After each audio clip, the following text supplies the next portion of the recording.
Hello, and welcome to the Feet on the Soil podcast, the podcast about the world beneath our feet and how we interact with it.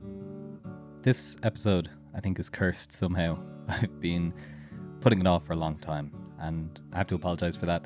I've been extremely busy lately. Obviously, I'm in my final year of college, so dissertation is really starting to ramp up, and I'm doing a lot of research for that. I'm doing a bit of field work for that. And I've also started a new job as a graduate ecologist. And all this stuff I'm really happy about. I'm absolutely delighted to be working in ecology and kind of in my own way helping nature and getting out into it. And I'm delighted to be doing my dissertation and to have the opportunity to do it. And the research I actually find very interesting, but it means that my free time has depleted to essentially zero at this point. So last week I recorded this episode and then realised that I had forgotten to plug in my microphone, and the entire episode was recorded on my webcam. So it sounded like I was sitting in a distant room recording, and it just wasn't good enough to put out to you guys. But here we are. I've triple checked my microphone. Everything seems to be working as I want it to, and I can finally get around to uploading this episode and getting you guys informed in what I've been up to all winter. And that's what this episode is really. It's a reflection on the last few months. I know that we're well into spring, and to be honest, we're nearly touching on summer. But I found that this winter was a very different one to years gone by in regards to how I interacted with nature and the outdoors. And there's a few kind of lessons that I learned along the way. And I really wanted to share them with you guys because, especially in Ireland, winter can be especially dreary. It can be cold and grey and wet and windy and just not the place that you want to be in for the most part. And in the past, I've found myself nearly counting down the days of winter, just waiting for spring to come to see buds on trees, to see catkins coming from the hazels, and to hear that bird song again. But this year, I don't know, it was a completely different experience for me. The days that I did spend outdoors, and there was far more of them, were a bit more intentional. There was not exactly a plan, but there was almost like a reason for me to be out there. And sometimes I didn't know the reason until I had already gone out the door. But there was really, throughout the entire winter, there was kind of 6 days or 6 things that really changed my outlook on the outdoors in winter, and changed how I interacted and changed how I saw the outdoors. And I'm going to go through them today. Some of them I definitely learned a fairly concrete lesson, and some of them were a bit more abstract, and I don't really know what the lesson is yet, but maybe in listening you'll figure it out before I do. The first day was in November, and it was a field trip with college. And I always really enjoy the college field trips because not only are you getting out to some of the most beautiful places in Ireland and some of the most kind of botanically and ecologically interesting areas, but you've got an expert there with you to kind of guide you through. And on this day, we were out in the Devil's Glen.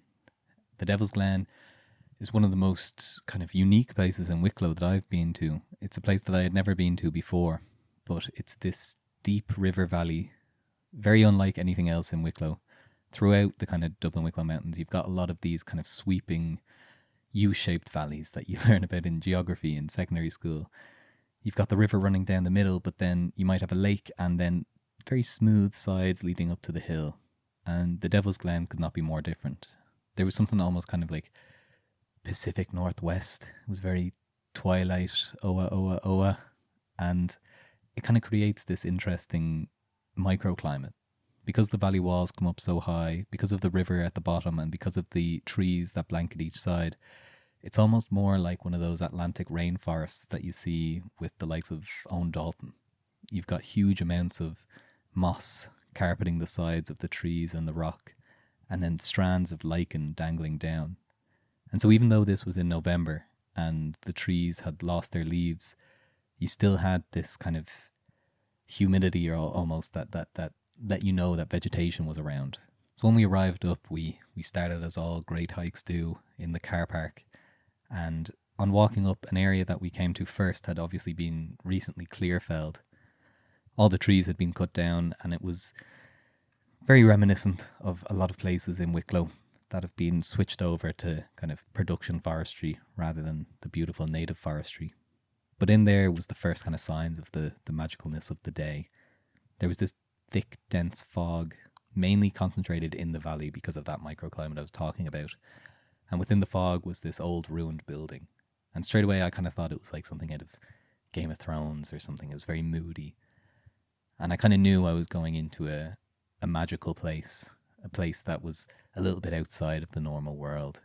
And as we continued on, that mist got that little bit denser, and mist is going to become a thing throughout this episode with the winter. The mist got denser and the trees started changing from those Sitka spruces to things like oak, ash, hazel, holly. And at the bottom of the valley, only for a glimpse, you could see the kind of rushing river going by. And of course, if you look up the Devil's Glen on TikTok or on Google, most of the images that you're going to see are the height of spring or the height of summer. The trees are covered in leaves and there's animals everywhere and it's very lively. And it couldn't have been more different on this day. The trees were kind of like skeletal structures. They had lost their leaves, but they still had this kind of thin, bare coating of moss and lichen. And it made them look completely different. The rock faces, instead of being kind of covered over by a herbaceous layer, were kind of laid bare. And you could see the processes of huge amounts of time and erosion on them. It was not a hike that you would do particularly for the kind of traditional beauty of nature, but it was all moody. It was all kind of blanketed in this dense mist, and as we continued to go down, we kind of rounded this corner, and all of a sudden the valley was kind of revealed to you. You got out of the skeletal kind of trees. It was a bit Wizard of Oz like, and all of a sudden the valley is right in front of you. And the one thing I was struck by especially was the level of colour. And it's not something that you traditionally associate with winter. You think of bright flowers and you think of brightly coloured beasts and creatures, and you think of summer. But in this case, there was all different types of muted purples and reds and browns and greens. And in its own way, it was almost more beautiful than it would have been in summer because it was kind of underappreciated.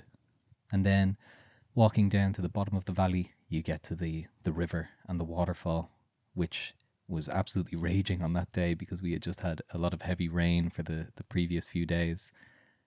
And just the kind of the power of it was very kind of striking at the time. And I don't know, there was something about it that you wouldn't get in the summer. And even though it was, it was a damp day, we were all in our rain jackets, the kind of mud was coming up around my boots and you were kind of avoiding puddles that might go up to your ankle. It was a hike that I almost wouldn't go on summer. There was something about it that just suited the winter so much.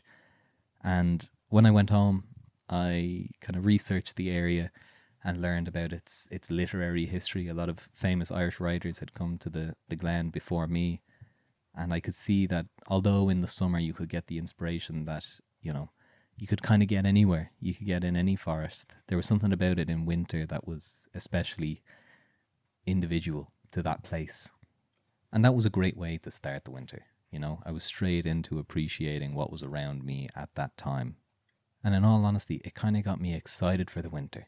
It got me thinking of different places that I wanted to revisit, places that I had been in other seasons, but that could be completely renewed to me because of this change. And that brings me to the second exciting adventure that I went on this winter, which was the first kind of official Soil Boy strolls. Now, I love making TikToks and making YouTube videos and making this podcast, but what I really enjoy doing is bringing people into nature in the real world, and I've wanted to do it for a long time. So Soil Boy strolls kind of came around. It was an idea that was really my girlfriend's idea. She had wanted me to do this for a long time. And so we trialled it out in the summer in collaboration with Climate Ambassador. And then I had done one or two for different organizations, but this was the first one that was completely my own. And on the morning, I had a few tickets sold, and I opened the windows and I saw that the rain was starting to pour down, and I thought to myself, all right, I think we even had a yellow weather warning the day before, so I was thinking maybe we'll move it, maybe we'll cancel it. But I said, you know what, feck that. I went on that walk in the Devil's Glen, I can do it in Glen. And so headed down to our meeting point, and of course a few people had pulled out, which I don't blame them whatsoever, but we had a little group there and we headed on through the valley. And if you've listened to this podcast or if you follow me, you know that Glen is one of my favourite places in the world. It's one of my favourite hikes. I'm very familiar with the history. I've done a lot of research on it, and I've lived here all my life, and my family have lived here for generations. And so I love nothing more than to have a group of people listen to me talk about it. But being that this was almost into December, it became less about the nature, you know. Usually when I was doing these tours, I was stopping to tell stories about various plants and their kind of importance both to the valley and also to wider Ireland. But this tour was a completely different one, where a majority of the stories were focused on the people who are in the valley at the moment or who have gone by, about the ruins we pass and the stories that they hold, about how you can kind of read the landscape a little bit differently in the winter. Because the foliage has dropped off, you're able to see shapes and impacts of human activity that you wouldn't have seen previously.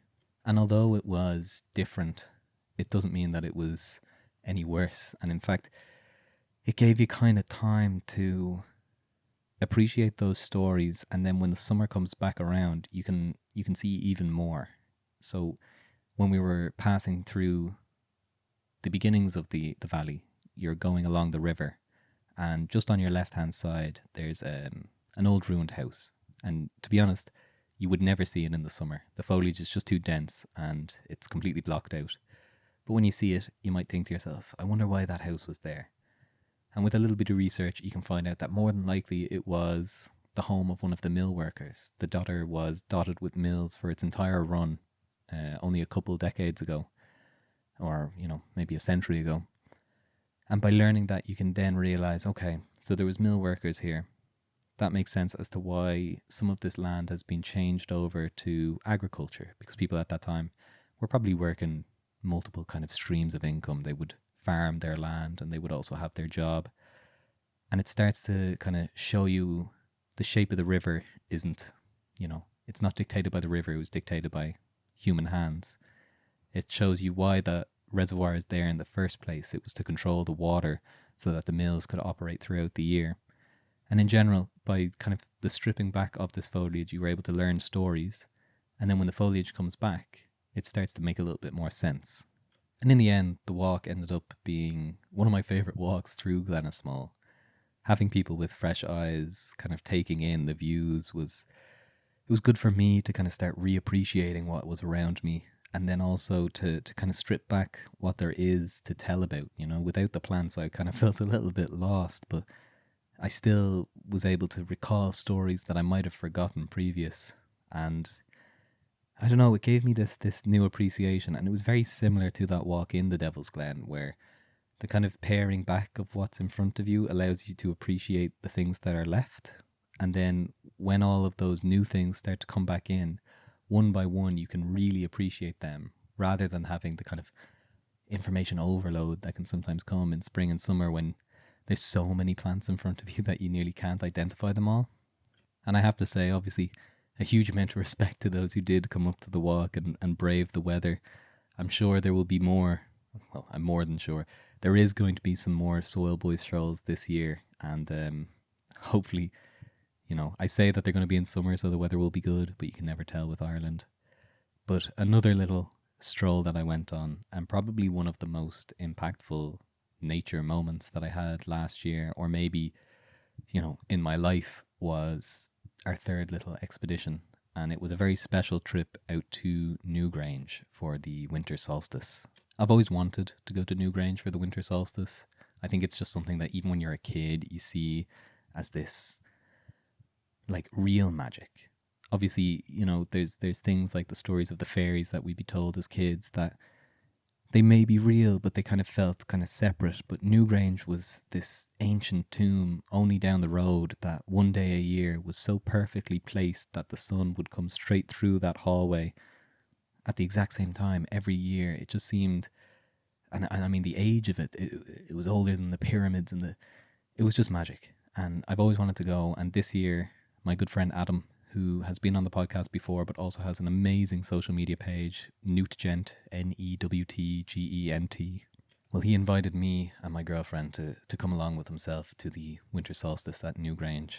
And so on the morning, me and my girlfriend woke up bright and early, I think around 6 o'clock, got ready and got out into the car with Adam. And we drove down to Newgrange. And on the drive, we were kind of getting excited and getting amped up for this. And it was a cold morning, of course, it's the middle of winter, but we were wrapped up and ready for anything. So on arrival, we kind of parked up and started walking down through the visitor centre, and we were told to head straight on for the bus. And when we got to the queue for the bus, we realised that we were not going to make it in time. So we began the walk. And to be honest, I think that was the best thing that we could have done. The bus would have made things a lot easier, obviously. But heading out onto the country roads, I knew straight away that there was kind of something special. There was going to be a reward for this. And so we keep on heading up, and people around us are really excited, and there's this buzz about everybody that they're going to Newgrange. It's the winter solstice. It's this kind of magical time.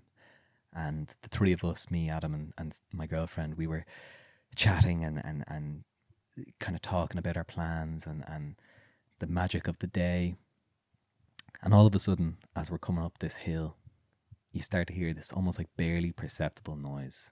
And it was way off in the distance, but you could hear this very soft dum dum dum dum dum dum dum dum dum dum dum dum. And it was the kind of the sound of distant bowrons. And it felt like you were, immediately teleported back thousands of years. And this ceremony that has been maybe happening since the construction 6,000 years ago or whatever, it's happening today. And so we continue going up, and we're getting more and more excited. And we get to this corner. And I don't know if this is a kind of a planned and managed thing, or if this is just a very special display of nature. But there's a thick hedgerow in front of you. And just as you come around the corner, it splits into almost this perfect circular frame. And sitting right in the middle is Newgrange atop its hill. And I had been to Newgrange as a kid. I think I couldn't have been older than 12. But I had not registered into my memory at that point the scale of Newgrange. It's huge. And you could see the little dots of people all around it, but you're looking at the back of Newgrange. And so we continued walking down, and that sound got louder, that dum dum dum dum dum dum dum dum dum dum dum dum, and you could hear chanting and screaming. And I started getting shivers. It was like a very full body thing. And as we continued, all of a sudden the River Boyne came into view. And I said when I was talking about the Devil's Glen that mist and fog would be a kind of recurring theme here. And this is where I think it was at its most impactful. Just above the River Boyne on this magical morning was a second river. There was a stream of mist that was perfectly following the River Boyne. And in Irish mythology and folklore, which I'm absolutely no expert on, but it's something that I'm very interested in, and I try to read as much about it as possible. The mist in Irish folklore was a way of the kind of the more magical beings to transport themselves, whether that's the Tuatha Dé Danann or the Shia, the good people, whatever you want to say. This was their kind of method of getting around in the kind of mortal world. And so to see it on this morning perfectly replicate the shape of the very magical in itself River Boyne, I really started getting the shivers at this point. And the bowrons kept getting louder, and the chanting kept getting closer, and you could smell kind of burning herbs, and it was just an amazing thing. And so eventually we get to the actual opening, the kind of plains in front of Newgrange itself, and there must have been, I think there was 3,000 people was like the official reports. I could be very wrong, but I think it was that. And it was just this electric energy. It was like being at a concert or a festival where you know everybody's there for a good time, but there was this added level of not only are people there for a good time, but they're there for a celebration of the seasons, of the planet, of nature. And as we looked out to the horizon where the sun was supposed to rise, there was a line of clouds. And so we got ourselves set up. The sun had still not risen at this point. It was still dark. Adam had a flask of tea. I think it was a mugwort and Scots pine. And so we sat there drinking that, having a few chats and just taking in what was going on around us. Every once in a while, it would almost look like the sun was going to come up and you would hear people begin to chant. And in front of us, there was these two huge circles of people. One with everybody playing the bodhrán, and one with people just doing chants and kind of screaming at the top of their lungs. And it was very kind of a primal thing. And eventually, all of those sounds started to get louder and louder and louder as everybody realised that the sun was going to break over the clouds. And there's no guarantee when you go to Newgrange on the winter solstice that you'll even see the sun. So we were lucky to have any sort of clear day. And looking straight out, just over the top of those clouds, the sun began to peek through, and you could feel the rays hit you. And it was honestly by far one of the most incredible experiences of my life. We both, or all three of us, kind of turned to each other and just started laughing and shouting. And then it kind of went quiet again, and the most magical part had ended, and we began to explore around the tomb, looking at some of the old art that dots the rocks around and some of the older buildings, and even looking across to the other tombs, until eventually we actually got to go into Newgrange itself, which was incredible to see the kind of the artwork that had survived, and the amazing construction of it in person was, I don't know, I don't actually have words to explain it. And so when we came out, we were like, well, there's no point in stopping there. We might as well, we're close by, we'll go to the Hill of Tara. So again, we walked back and we were kind of just recounting to each other what had happened, even though we were all there. We got back in the car and we began to drive to the Hill of Tara. Now, I'd been to Newgrange as a kid, but I had never been to the Hill of Tara, so I was really excited for this. And so we rock up, we hop out of the car, and the first place that we went to is, I believe it's called the Rag Tree, but it's an old fairy tree, a hawthorn, just beside the Hill of Tara. And traditionally, you leave a rag on it, and depending on the specific rag tree, sometimes it can be used to give specific cures, sometimes it can be used for kind of a cure-all. But this one in particular kind of sits on a ridge, and with all the coloured fabric rags hanging off it, it looks very magical. And beneath it was a group of people, again, playing bodhrán and singing and just playing around. And it felt like you were in a kind of a secret club of people who knew what was going on that day, because some people were just there walking the dog or just enjoying the beautiful historical place they were in. And then some people kind of were aware of this more magical aspect of the day. And it was a kind of a cool feeling. And we continued exploring, looking at the ruins and the kind of earthworks. And Adam, in particular, really was looking for this holy well. And it was one that was a little bit more hidden. It's not kind of been reclaimed, or whatever you'd like to say. And eventually we found it in a ditch just at the very edge of the Hill of Tara. And we got chatting to two people who were there, who were locals, and they told us a little bit more about the well. And we washed our hands in the water and headed back down to the car then. But to cap off the day and make sure that no stone was left unturned, we visited another holy well. And this is probably the most famous holy well in the area. It's known as the Well of the White Cow. It's just off the kind of main road, and it's got a lot of associations. One of them is that it can cure issues of the eyes. So walking up, it had been quite heavily flooded, but we washed our faces in the well. Adam actually dunked his full head into the well, and I don't know. There was. I mean, I'm kind of conflicted on the holy wells. Some of them, the more kind of Christianized ones, your St. Patrick's, your St. So and so's. I don't know. Maybe the magic is gone out of them. But this one, there was a special kind of earthly quality to it. There was something a little bit more to the water. And then on leaving, we visited some of the shops and had a bite to eat, I think. But then driving back, we stopped at this crossroad, and from a tree right in front of us, two huge big buzzards just swooped down. And I don't know why, but I've had a connection with buzzards for the last few years.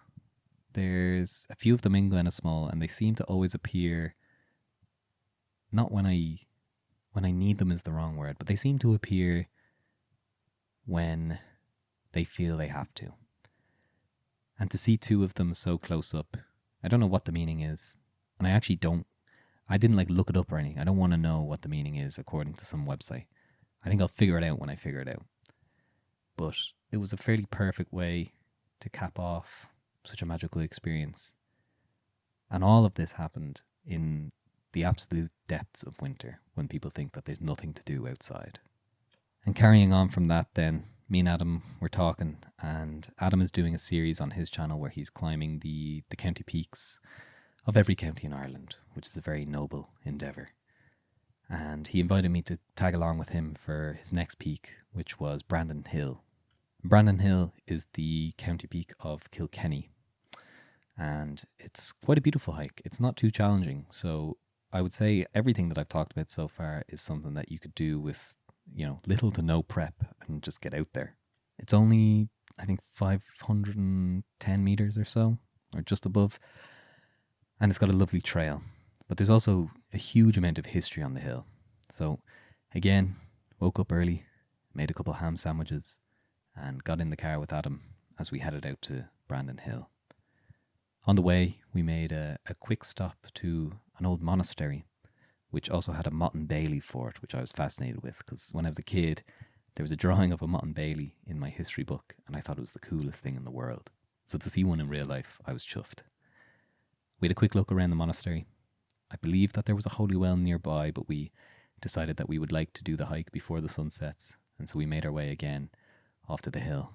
And like I said, as all great places start, we started in the car park. Heading up the hill, it's a very different experience to something like the Devil's Glen. It's a hill that is familiar in Ireland in that it's kind of blanketed with Sitka spruce plantations and the odd dots of rhododendron. So as far as kind of native habitats go, it's not exactly great, but the one thing it has in spades is views. All throughout the hike, we were looking out over multiple counties of Ireland, looking at Mount Leinster, taking in kind of tiny villages off in the distance. I had brought the binoculars, and so we were using them a bit. And as we continued the climb, we kind of were surrounded by the sound of ravens and hooded crow and rooks and jackdaw. And again, much like the Devil's Glen, it had that kind of moodiness to it. That mist was still there and it was quite dense, but just enough of it had burnt off to still give us those beautiful views. And as we got out of those Sitka spruce plantations, we got out onto open bog. And upon arriving at the peak, there was, again, much like Newgrange, one of these ancient tombs. We took that in for a bit, and I ate my ham sandwiches. We had a bit of tea, and we just stood there and kind of took in the views. And for me, I love hiking. I love getting up on the hills, but I do find myself almost limiting myself. I'll go up in the summer, no problem. I'll go up in the spring, no problem. Even in the autumn, I'm happy out. But in the winter, I kind of plan out hikes and then I say, I'm going to leave them because it's just not the right day. But this day was a perfect hike. We got out, we really enjoyed it. We got some beautiful views, got some beautiful history, even saw some very interesting things botanically. I found a very nice lichen along the River Barrow on the way down, and some really cool bryophytes in the forests. And it was, again, the same as the Devil's Glen. It was just this reframing. I kind of had to stop myself from saying, well, there's no wildflowers, there's no orchids, the birds aren't there. And actually, in fact, the birds are there because we saw a really nice kestrel. And kind of made me realize, how much amazing hikes I may have missed because it was the winter. So if you are thinking of getting out for a hike, well, now you should do it anyway because the weather is relatively nice. But when it comes to winter, and when I was supposed to upload this episode, you should just get out there. It's a different experience for sure, but it's still equally beautiful. And then the final two adventures. The first was a New Year's Day walk that I went on with my girlfriend, and this was a great way to start the new year. Again, it was up in Glen, and it was a shorter one. It wasn't a big hike. We weren't climbing up hills, and we weren't doing any, intense plant identification or anything like that. But this was one that was kind of just, you can just go out for a nice walk. And I know that sounds a bit stupid, but it was one of my favorite little experiences outdoors. And it was just, pair of jeans, put the boots on and get out the door. And it leads into the last thing. And it was the rediscovery of an interest, essentially. And that is bird watching. I had gotten a pair of binoculars for Christmas about 2 years ago. And I used them a lot. But I always use them for things like I was talking about earlier, where I'm up on a hill and I want to see either like a village in the distance or a monument in the distance, or even, a small area of forestry, kind of scouting out places I want to go. And I never really use them for their intended purpose, which is bird watching. The only thing I would really do is from my bedroom window if I see something interesting, whether that's like a buzzard, as I said, I love them, or some other songbird that might be in one of the hedgerows around my house. I would then pull out the binoculars and take a look, but I never went out specifically to bird watch. And on this New Year's Day hike, we had actually brought 2 bird field guides with us. And at one point we were underneath a tree and there was a group of birds that I didn't recognize. And so I got out the little field book, I got out my binoculars, and of course I got out the Merlin app to make things a bit easier. And they turned out to be linnets, which aren't exactly uncommon in the area, but up around where we were, I haven't really seen them before. And it was just like a 15-minute moment of just kind of stillness and appreciation for what was happening around me. And I decided that was going to be a kind of a New Year's goal of mine, would be to get out and do some kind of intentional bird watching. Not just bringing the binoculars out on a hike on a whim that I might see something, but going out with the intention of slowing way back down, stopping in areas and taking in, of course, the bird life, but of, everything else that happened around me. So then a few weeks later, I headed out to a local park, the Dodder Valley Park, which is it's a standard park. It's not a nature reserve. It's not a special area of conservation or anything like that. It's just a bog standard park that has some really nice old meadow growth. And so I went out and I just sat there. I found a nice bench in one location and I sat there for a bit. I found a nice dry patch of grass in another place, so I just sat there for a bit. And the whole time, I just had the binoculars out. And for the most part, I wasn't even identifying the birds. I was just watching them go about their day, essentially. Watching them clean their feathers, interact with each other, maybe feed the odd time. And then I realized that it had been 4 hours. And I had been out in the freezing cold with my rain jacket hood up for 4 hours. And usually when I'm out, I don't time myself, but I do feel a little bit disappointed if I haven't gotten to a place or seen something special or gone and found something that I'd been researching for the last while. But in this case, the act of just being still and watching the birds go about their day made me come home feeling really successful. Or not successful, but accomplished isn't even the word. Content. I felt really content about what I had done. And so I did it a few more times. And I found that even without consciously checking guidebooks or field guides about bird species, I'm starting to pick things up just from either watching YouTube videos or listening to podcasts. The birdwatching podcast with Sean Bean especially is a really nice one because it's not super technical. It's not, about species identification or anything like this. It's just about what I'm talking about, enjoying just the act of being out there, relaxing essentially with an activity. And it's something that, of course, I have carried on now as we're into spring and summer, but I actually really enjoyed the winter for parts because there was less leaves on the trees, so I could see the birds a bit better.